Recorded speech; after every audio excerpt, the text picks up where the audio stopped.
On enchaîne donc avec la suite, mais pas tout à fait la suite très directe du Sinestro Corps War.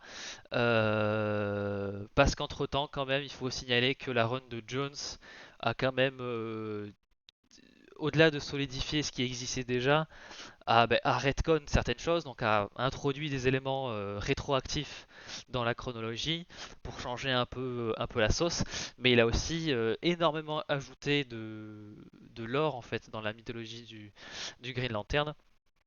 Donc voilà, on a les nouvelles règles du corps des lanternes vertes voilà, qui viennent s'ajouter, mais on a également le développement du corps de Sinestro, on a l'ajout des Red Lanternes.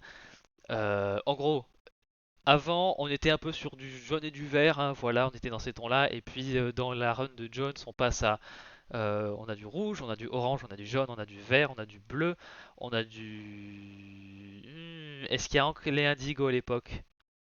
Je sais plus s'ils ont été introduits un petit peu avant Blackest Night, ou en tout cas, ou même pendant.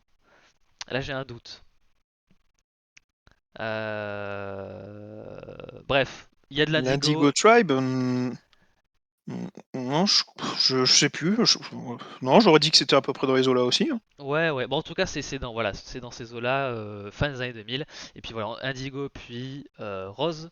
Voilà, donc on a plein de couleurs qui correspondent à plein d'émotions différentes. Donc le rouge c'est la rage, l'orange c'est l'avarice, la jaune c'est la peur, le vert c'est la volonté, le bleu c'est l'espoir, l'indigo c'est la compassion et le rose c'est l'amour. Voilà, j'ai tout de tête. C'est plus facile que les 7 créateurs d'Image Comics. Des Euh, images comics, ouais, j'étais en train d'y penser. voilà, donc on est dans une période où on explore plein de choses qui, mine de rien, ont changé pas mal la donne dans l'univers cosmique de DC, notamment parce que Blackest Night a quand même été un sacré succès quand même a été assez marquant, non pas que pour l'univers des Green Lantern, mais pour l'univers de DC, c'est d'ailleurs un des points forts, on y reviendra après. Mais voilà, on était vraiment dans un truc qui englobait pas mal de choses. Donc on a plein de nouveautés dans le spectre émotionnel, hein, voilà, toutes ces couleurs qui représentent plein d'émotions, jusqu'au jour où arrive euh, le corps des lanternes noires. Je vais faire attention durant toute cette partie à bien me faire comprendre sans juste utiliser le mot les noirs, parce que sinon ça pourrait être. Voilà, hein, c'est un peu comme. Voilà, je vais pas prendre ce risque, donc voilà, je vais faire attention, mais voilà, on a un nouveau corps. Alors, je crois qu'on dit très peu ou très rarement les Black Lanterns, je crois pas qu'on. En tout cas, parmi les fans peut-être, mais je crois pas que dans le récit on parle ça comme des Black Lanterns ou des lanternes noires. Donc voilà, on a cette nouvelle couleur qui débarque dans Ouais, l'univers c'est de vrai que dans la DC. communauté de fans, on a plutôt tendance à parler de Black Lantern Corp, mais oui, c'est pas forcément un terme vraiment utilisé dans le comics. Je mettrai pas ma main au feu, effectivement. Ouais, il me semble que voilà, on parle de. Ouais, je sais même pas comment les dire. Ça fait un petit moment que j'ai pas lu le. J'ai quand même précisé, ça fait un petit moment que j'ai pas lu Blackest Night. Alors je l'ai bien pensé. Attention, j'ai dû le lire au moins une bonne dizaine de fois, je pense. Mais ça fait un petit moment depuis ma dernière lecture, donc j'ai des souvenirs très subjectifs. Alors je me souviens de ce qui se passe, mais c'est vrai que j'ai peut-être des détails plus subjectifs. Mais voilà, en tout cas, ça fait un petit moment. Mais voilà, c'est un avant, un après pour moi au niveau de Black Snake. C'est aussi parce que ce sont les premières intégrales que j'ai achetées de ma vie, tout court. Euh, Où en gros c'était très peu de temps après avoir commencé à lire les comics en fin 2012 je crois, et j'ai dû l'acheter très peu de temps après, donc voilà. Blackest Night tome 1 a été la première intégrale que j'ai acheté. J'aurais pu faire pire. Voilà, hein, on va pas se le cacher, j'ai eu de la chance à ce niveau-là. Donc bon, Blackest Night KCC finalement. Euh, En gros, c'était. Merci. Euh, il y en aura toujours une, il y en aura toujours une. C'était un peu Marvel Zombie mais version DC. Mais c'est pas vraiment des zombies. Mais bon, voilà, j'ai mis, ça ressemble à des zombies. Ça a le même comportement que des zombies, voilà, ça cherche à buter tout le monde, ça bouge en meute, c'est cracra, le récit se passe dans la nuit. Bon, voilà, c'est des zombies quasiment en tout, sauf en nom. Voilà. Mais en gros, voilà, c'était un peu le DC Zombie avant Deceased, qui ne paraîtra qu'une bonne dizaine d'années après quand même. Donc voilà, on a donné un peu la version Marvel Zombie de DC à l'univers de Green Lantern, et ils ont donc décidé voilà, le décliner avec ce corps des lanternes noires, des Black Lanterns. Mais il y a quand même quelques nuances où on n'est peut-être pas sur des zombies à la George Romero, où c'est des zombies qui marchent très lentement, qui sont stupides, etc. On est peut-être un peu plus sur du 28 jours plus tard, à la limite, où voilà, les zombies, entre guillemets, les Black Lanterns, ont une conscience, ils ont accès aux souvenirs des Ouais. personnes, des revenants en fait finalement. Donc voilà, on a, et c'est d'ailleurs un peu aussi le grain de sel du récit, c'est que voilà, on vient confronter les personnages morts avec les personnages vivants, etc. Donc voilà, Black Ouais, mais Essay, c'est les zombies. je vais apporter une petite précision parce que vu ce que tu as dit, je pense que tout le monde va avoir la même logique que Mac. Euh, Ce sont dans un sens des zombies, mais j'irai pas jusqu'à dire que c'est un récit de zombies par contre, hein, clairement pas. Non, On compare à Marvel Zombie et à DC Zombie, pourquoi? Parce que c'est quand même assez facile comme comparaison.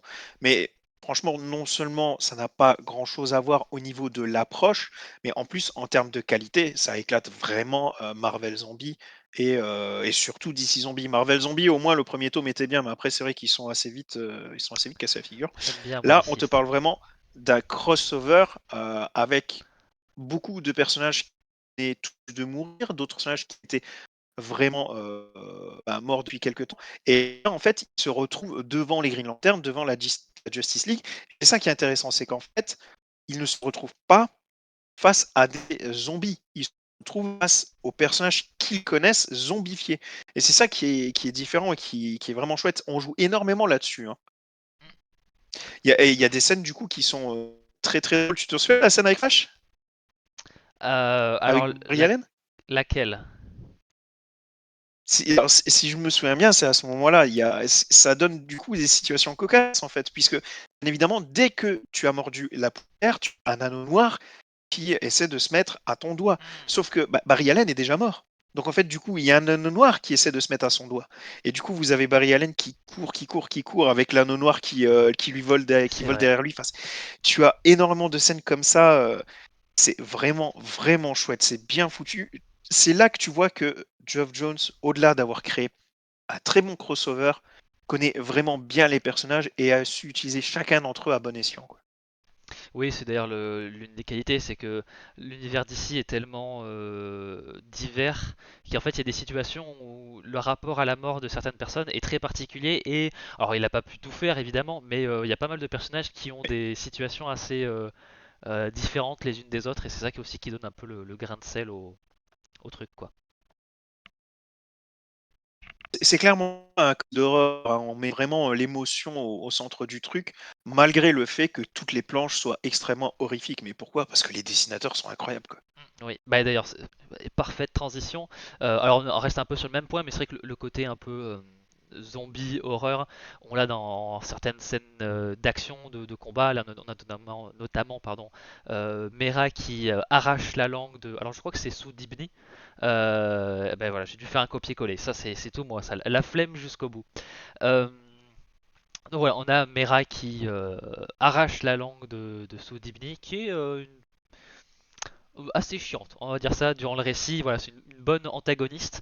Voilà, et puis même en dessous, voilà, on a un peu la tête que peut avoir Aquaman en version zombie Black Lantern. Donc voilà, pour dire que visuellement, on reprend des codes Ouais, ça très, envoie du lourd. très marqués et bon, c'est assez stylé. Et puis tout le monde a un peu est passé chez Christina Cordula pour aller tout en noir et en blanc. Enfin, noir et gris, enfin noir et argent même je dirais. Donc voilà, tout le monde est très fashionista. Et puis j'ai mis aussi l'image de la batterie centrale du corps de Black End. Donc Black End qui est un peu le premier lieutenant de ce nouveau corps, hein, finalement, ce corps des lanternes noires. Et voilà, on a une des cases voilà, du récit où on a un peu comme une sorte je sais pas, de nuée d'anneaux noirs et il y a un côté très virus. Voilà, donc on est voilà, et puis bon, après il lâche un crâne parce qu'il est cracra Black End. Mais voilà, il y a de l'imagerie très empruntée à plein d'autres genres qui sont principalement voilà les films de zombies, films d'épidémie, etc. Et ça fonctionne très très bien, voilà, parce que alors je crois que sur la case de droite, je crois reconnaître Ivan Reis, je sais jamais comment on prononce. Mais voilà, c'est vrai que les dessinateurs sont ouais, ils gèrent plutôt bien le crossover. C'est pas trop mal du tout. Ici, je pense que tu as très très bien choisi les deux planches. Je pense qu'ici, vous retrouvez vraiment parfaitement en termes de patte graphique toutes les qualités que l'on retrouve sur l'ensemble du run de Geoff Jones en fait, hein. C'est-à-dire que sur le côté gauche, vous avez vraiment le côté dessin, le côté vraiment impact de la planche. Sur le côté droit, vous voyez plus le souci de la mise en scène. Et là au-dessus, bah, vous voyez la composition, la colorisation, mais de dingue quoi. Franchement, c'est un taf assez incroyable, quoi. Bah, d'ailleurs, en parlant de couleurs, à la fin des intégrales, en tout cas chez Urban, en tout cas dans l'édition que j'avais, il y avait un peu certaines planches qui étaient avant la couleur et sans être moches, loin de là, parce qu'elles sont même techniquement très impressionnantes. Mais c'est vrai que sans la couleur, on perd vraiment beaucoup du. Et puis bon, sur un récit qui porte autour des différents corps avec les différentes couleurs, c'était important. Et c'est vrai que Bah oui. voilà, voilà. Alors Mac nous dit Même que on l'aime pas quoi. quand le coloriste, tu sais, parce que c'est quand même, ça arrive quand même très souvent que le coloriste soit différent du dessinateur, il a clairement dû avoir pas mal de taf, quoi. Ouais, Je pense ouais, que ouais. ça devait vraiment être comment dire, un véritable travail d'équipe avec le dessinateur pour que clairement le dessinateur lui dise attention, là c'est telle couleur, là c'est telle couleur, là c'est telle couleur. Mm. Ah oui, un travail assez titanesque. Mac nous dit que on lui ajoute un peu une série de Ouais, plus entre les Superman, les Invincibles. En même temps, on s'appelle Secteur 2814. Voilà, on essaie d'amener les gens vers la secte. Voilà, ouais. c'est. Et bon, on te rajoute de la lecture. Ouais, quelle lecture. Oui, il y a Et pire il comme faut d'abord. savoir que avant l'arrivée de Geoff Jones et une fois qu'il est parti, Green Lantern est vraiment retourné à sa place, hein. Mais par contre, là, cette époque, on parle vraiment d'une époque. Green Lantern, en termes de vente, était, je sais plus si c'était vraiment au coude avec Batman, mais en tout cas, il avait dépassé vraiment un bon nombre d'autres piliers de DC Comics, quoi. Clairement, hein. Et C'est pas qu'un succès critique, c'est pas comment dire, une lecture appréciée des fans hardcore de comics. C'est vraiment un comics qui, même en termes de vente, a clairement fonctionné, hein. oui. Et puis Matt nous dit que ça existe en Blackest Night existe en urban nomade. Et oui, c'est vrai qu'à petit prix, on ne peut que recommander de le prendre quoi. Si c'est voilà, vous un peu voulez vous faire une idée du truc, oui, c'est un très bon moyen quoi. Ah bah, selon moi, niveau DC Comics et niveau Green Lantern, c'est un incontournable. C'est vraiment presque le premier bouquin que tu dois acheter. Alors, si t'as pas beaucoup les moyens ou si t'as pas beaucoup de place, puisque bah, on n'a pas tous le même profil, bien dans ces cas-là, oui, privilégiez plutôt le nomade. Par contre, si vous avez les moyens et ou la place, avec de tels dessins, c'est quand même dommage. Personnellement, je vous conseille les intégrales. Oui, moi aussi, mais c'est parce qu'on est voilà, on est peut-être pas puriste, mais c'est vrai qu'on aime tellement ces récits-là qu'on a envie que les gens Ah bah, le découvrent comme nous moi, quoi. je suis là pour conseiller un peu. Après, il faut effectivement s'adapter au profil, ça c'est évident. Ouais. Clairement, maintenant, enfin, j'ai 36 ans, je suis un peu plus établi, c'est un peu plus facile. Bon, il y a 20 ans en arrière, quand j'étais étudiant, c'était clairement pas la même chose. Mm. C'est vrai. Mais en tout cas, vous avez le choix, ce qui n'est pas toujours le cas avec les comics, donc c'est très bien. On l'a un peu. Moi, je ne sais pas s'ils sont en rumeur les Green de Geoff Jones, mais même en admettant qu'il le soit, Ils sont en réédité. c'est une valeur sûre. Ça m'étonnerait qu'il le soit très longtemps. Oui, voilà. Oh, tu peux remettre C'est beau, hein, parce que c'est beau quand même. Voilà, c'est un peu C'est beau! voilà, c'est mon tampon d'approbation de qualité. Je l'avais mis pour la série Le Pingouin. Là, je le mets là aussi parce que bah, c'est beau quand même. Alors, il faut savoir que l'image à droite, c'est une cover. Mais bon, voilà, la tête de la cover parle d'elle-même. Mais il faut savoir que voilà, l'image de gauche, c'est une image voilà, interne, quoi. C'est genre juste vous tournez la page, boum, splash page, double page, et vous avez ça, voilà, tous les squads un peu principales du côté Green Lantern du récit, voilà, est composé de chaque membre de chaque corps. Donc on a alors le Saint Walker pour les Blue Lantern, on a Sinestro pour le corps de Sinestro, Hal pour le corps des Green Lantern, on a Atrocitus pour les Red Lantern, on a Carol Star Sapphire pour le corps des Star Sapphire, et alors, on a Indigo 1 pour la tribu Indigo, et on a Larfleeze pour Larfleeze, hein, parce que parler de corps des lanternes oranges, ça n'est voilà. Pour le corps Larfleeze. Voilà, c'est le seul membre, donc voilà, il y a tout le corps, il y a tout le corps orange représenté dans cette image. Voilà, donc une sacrée équipe, hein, finalement, voilà, 50-50 de méchants et de gentils, et voilà, ça occupera un peu toute une moitié du récit. Voilà, on a une partie vraiment Green Lantern, vraiment beaucoup plus concentrée dans l'espace, le cosmos, etc. Et on a une partie beaucoup plus sur Terre, où on a un peu plus la Justice League et tous les déboires qui se passent sur Terre avec les différents héros. Donc voilà, et c'est mine de rien, c'est une équipe assez, je vais dire étrange qui peut amener à des situations très très intéressantes. Et voilà, quand j'ai mis ces mots, parce qu'on a plein de couleurs, c'est très très beau, c'est très détaillé. Il y en a quelques-unes, il y en a pas mal des pages un peu similaires dans le récit, où voilà, j'en ai mis quelques-unes après, où vraiment on Bah, voit la montagne de travail que ça a dû être. Et ouais, ça assure quoi. déjà, la cover de droite, elle envoie du lourd, mais est-ce que tu vois même les différentes fumées de couleurs, quoi. Enfin, c'est vraiment magnifique, quoi. C'est extrêmement bien fait, quoi. C'est cool. Et en plus, alors ça, je me souviens de ce détail, il vient de me revenir comme ça en plus. Dans justement la fin des tomes, il y a des commentaires, voilà, des artistes qui ont bossé, scénaristes, dessinateurs, ceux qui font les couleurs, l'encre, etc. Et normalement, si je dis pas de bêtises, chaque couleur de cette case-là a été sélectionnée pour que se fasse couleur froide, couleur chaude, couleur froide, couleur chaude. Et je crois que ça l'est fait pour tous les lanternes. Donc voilà, il y a aussi un travail de composition et de placement pour que les couleurs ne rentrent pas en conflit avec elles-mêmes. Parce que voilà, mettre du jaune et du rouge ou du orange, ça pourrait voilà, les faire un peu se mélanger. Mais là, il y a vraiment une, une alternance de différences de couleurs, de tons, voilà, froid-chaud. Voilà, le chef's kiss, moi, c'est délicieux. Ouais, elle est magnifique.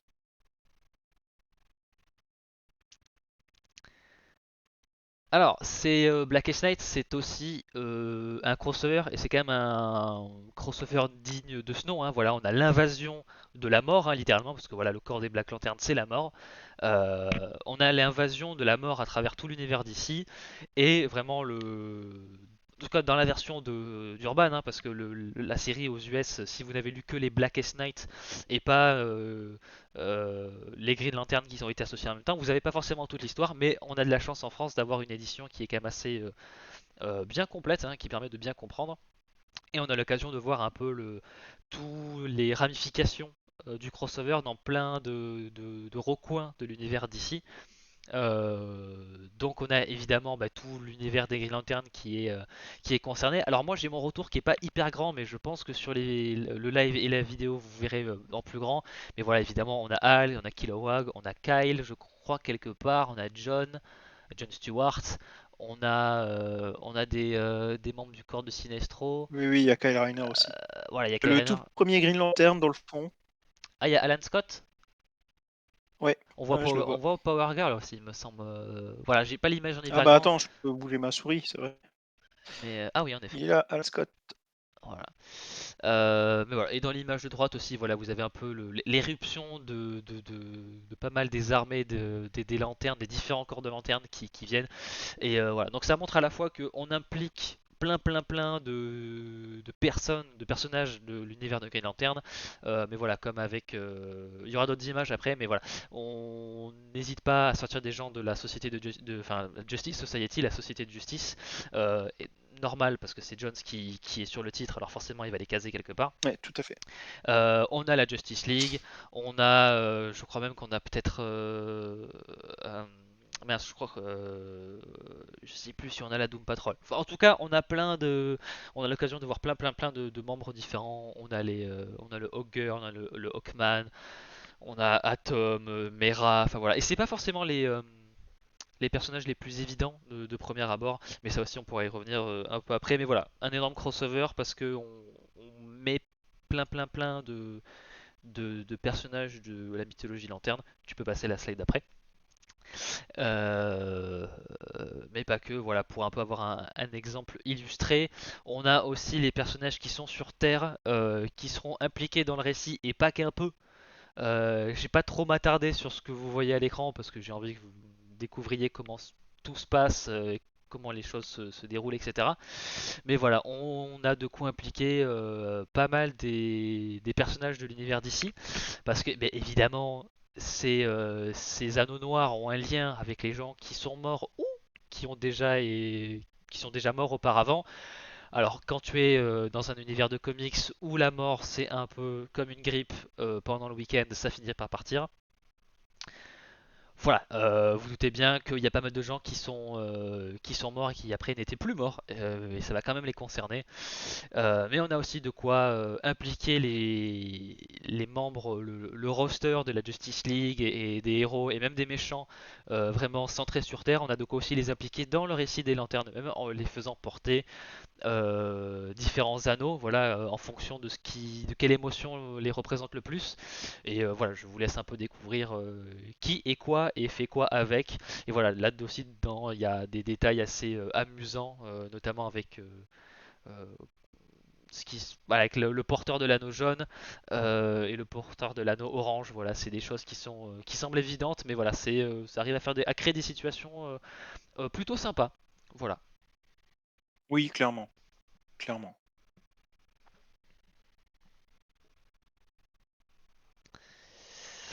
Donc, bref, voilà, c'est un peu ma case bilan. C'était aussi pour mettre un peu, voilà, mes coups de cœur un peu du titre. Alors, tout à gauche, vous avez Necron, voilà, le grand méchant,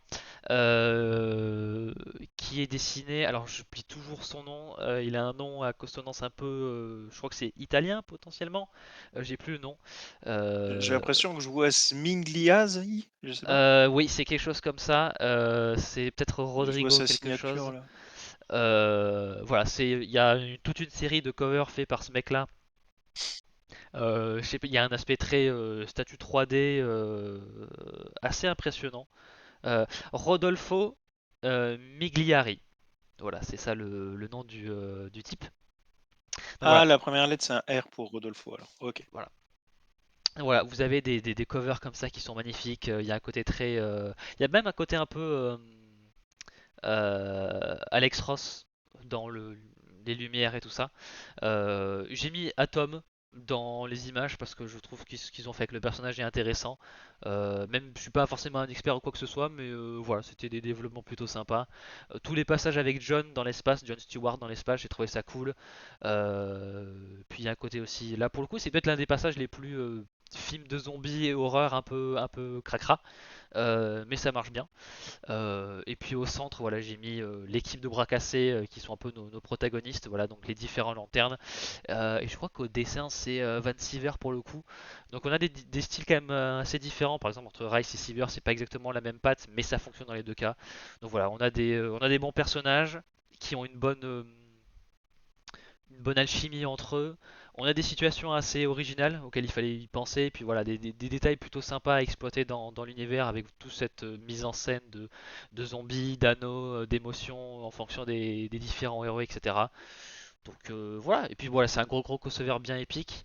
On est un peu dans un peu un équivalent de ce qu'avait pu faire Georges Pérez, voilà, dans les années 80-90 en termes d'échelle, de qualité de dessin, etc. Donc voilà. Et puis là, en plus, pour le coup, je pense qu'on est dans une meilleure qualité d'écriture qu'un Crisis on Infinite Earth ou ce genre de choses. Donc, foncez, c'est bien.